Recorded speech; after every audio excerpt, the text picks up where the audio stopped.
Actually आपने पहले ही बोल दिया कि अनफॉर्चुनेट था। फिर भी कोई भी एथलीट के लिए एक फाउल स्टार्ट उसकी पूरी साल की या महीनों की जो मेहनत है जी। वो उस पे एक मतलब बोल सकते हैं कि डिसहार्टनिंग है।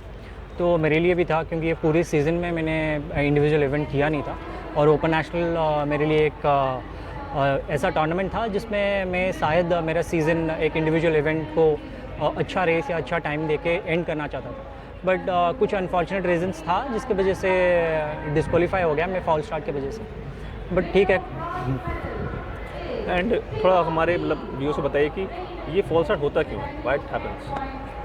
एक तो क्या होता है कि जब भी आप स्टार्ट लाइन पे होते हो तो आप हर एथलीट का यही कोशिश रहता है कि वो रिएक्ट कैसे अच्छा करे, वो स्टार्ट कैसे अच्छा ले अपने इवेंट का, ताकि वो फिनिशिंग पॉइंट पे जो रेसेस हैं आफ्टर 30 मीटर्स या 50 मीटर्स उसको अच्छे से एग्जीक्यूट कर पाए।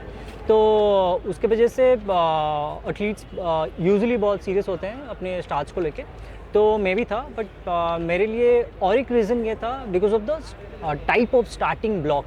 यहाँ पे जो स्टार्ट ब्लॉक था उसमें आप देखोगे तो पैड्स में बहुत ज़्यादा नेल्स दिया गया था उस पैड को टाइट करने के लिए, अटैच करने के लिए इनफैक्ट। तो वो मेरे नेल्स के साथ जब भी मैं सेट हुआ तो वो मेरे नेल्स के साथ आया। ये मेरी बात नहीं है, ये आप हर एथलीट से देखोगे मेरे बाद के या मेरे पहले भी जो रेसेस हुए हैं बहुत सारे ऐसा फाउल स्टार्ट्स हुए हैं, या बाद में भी एथलीट्स ने वही बोला कि ब्लॉक्स के प्रॉब्लम्स थे जिसकी वजह से हम सेट हो रहे हैं तो नेल जो स्क्रू है उसमें आ रहा है, तो जिसकी वजह से एक रिएक्शन मिल रहा है या कुछ अनइजीनेस फील हो रहा है, तो उसके कारण ये फाउल स्टार्ट हुआ एक्चुअली रेस में। और एक एथलीट कैसे ये चीज़ अवॉइड कर सकता है? जैसे मैंने बोला कि ये बहुत अनफॉर्चुनेट है, आपको आई मीन ये किसके हाथ में नहीं है, बट रूल्स थोड़ा हम फ्लेक्सिबल कर सकते हैं। आफ्टर ऑल ये सारा गेम एथलीट के लिए ही हो रहा है। जैसे मैं आगे भी बोलता आया हूँ कि प्रो एथलीट गेम होना चाहिए। अगर आप बाकी के इवेंट्स को देखोगे एथलेटिक्स में, talk about jumps, talk about throw, अगर आप फाउल करते हो तो आपको एटलीस्ट और 2 चांसेस मिलते हैं। क्वालिफाइंग के लिए आपको 3 राउंड्स मिलते हैं, बट ट्रैक इवेंट्स में ऐसा नहीं है। ट्रैक इवेंट्स में आप कुछ भी कमिट करते हो तो आप रेस से सीधा निकाल दिए जाते हो, कोई वार्निंग इशू नहीं होता है। तो शायद मैं ये आपके थ्रू अपील करना चाहूँगा कि टेक्निकल ऑफिशियल्स जो हैं इसको सीरियसली थोड़ा लें, क्योंकि एथलीट का एक पूरी साल या महीने की मेहनत है जो पूरी ख़राब हो जाती है एक गलत डिसीजन से, चाहे वो कुछ भी रीज़न, खास करके एथलेटिक्स में हो या इंडिया में खास करके हो।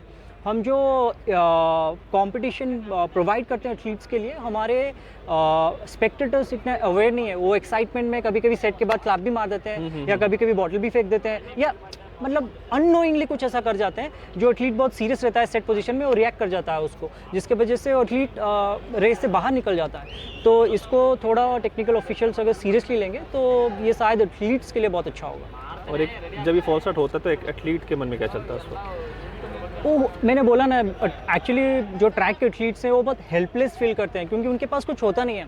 जैसे 0.100 फ्रैक्शन के नीचे अगर रिएक्शन टाइम है तो इट्स अ फाउल स्टार्ट, तो आप उसको और कुछ चैलेंज कर ही नहीं सकते हो। इसकी वजह से उसकी पूरी माइंड सेट, मोरल पूरी डाउन रहती है। और एथलीट्स को खास करके अगर कोई मेजर टूर्नामेंट है, मान लीजिए कि कोई मेजर इंटरनेशनल टूर्नामेंट्स का सिलेक्शन है, तो एथलीट वहाँ से बाहर है, वो कुछ भी नहीं कर सकता वहाँ पे। एंड अब व्हाट नेक्स्ट फॉर आमिया मलिक? आप यहाँ से आप क्या सीज़न देख रहे हैं, कैसे करेंगे आप? अभी मुझे लग रहा है कि फिंगर्स क्रॉस्ड है, शायद नेशनल गेम्स होगा नहीं होगा, एक कन्फ्यूज़न है बहुत बड़ा। तो अगर होगा मैं प्रिपेयर करूँगा क्योंकि अभी शॉर्ट टाइम है उसके लिए। अगर नहीं हो रहा है तो मेरे लिए सीज़न एंड हो रहा है। जो 2025 के सीजन से जो कैलेंडर से एशियन चैम्पियनशिप हो गया, क्या बाकी के जो भी गेम्स रहेंगे उसके लिए प्रिपेयर करेंगे। वर्ल्ड चैम्पियनशिप की ओर देख रहे हैं? फिलहाल तो एशियन चैम्पियनशिप की ओर देखूंगा क्योंकि वो फर्स्ट स्टेप रहेगा। उसके बाद I will see if we can make it to the world championship also. Thank you so much sir and all the best for the thank you.